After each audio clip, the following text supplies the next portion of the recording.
Lorsqu'on utilise des foils pour faire voler des bateaux, il existe des phénomènes de couplage entre l'eau et la structure du foil que l'on appelle interaction fluide-structure. Si ces phénomènes ne sont pas bien pris en compte depuis la conception du foil, ils peuvent conduire à la dégradation, voire à la destruction de sa structure.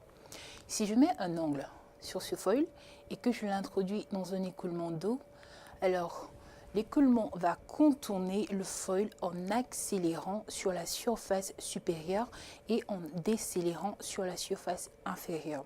Résultat, la répartition de pression le long de la structure n'est pas la même. Cette répartition de pression va créer des efforts qui vont entraîner un champ de déformation et de contrainte dans la structure. Selon le matériau utilisé, on peut avoir des couplages internes à la structure avec des phénomènes tels que la flexion, la torsion ou le cisaillement. Il faudrait que le foil soit bien dimensionné afin de résister à ces efforts. Si à certains endroits, dans cette répartition de pression, on a la pression qui est inférieure à la valeur seuil pour laquelle l'eau passe de l'état liquide à l'état vapeur, on a le phénomène dit de cavitation. L'eau se vaporise, créant ainsi des bulles qui oscillent le long de la structure.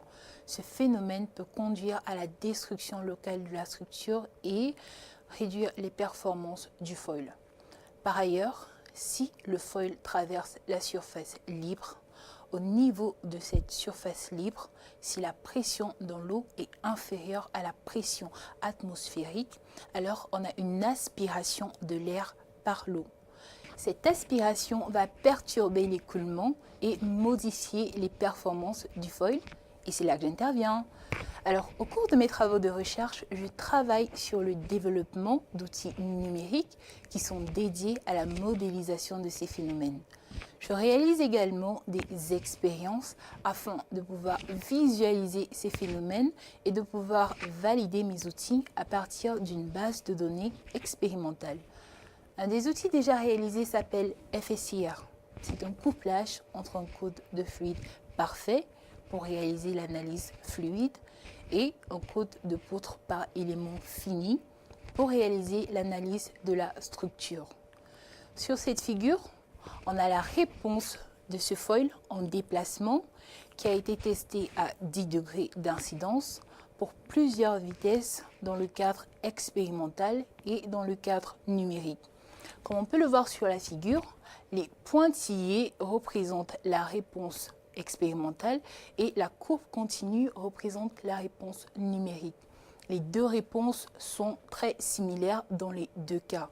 Et si on fait un calcul d'écart, on se rend compte que l'écart entre le code numérique et les réponses expérimentales est très faible. On a de l'ordre de 0,2 à 0,4%.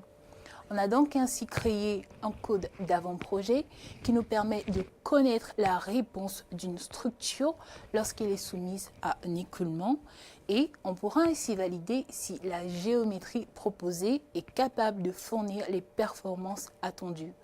De plus, les outils que nous développons sont des outils open source.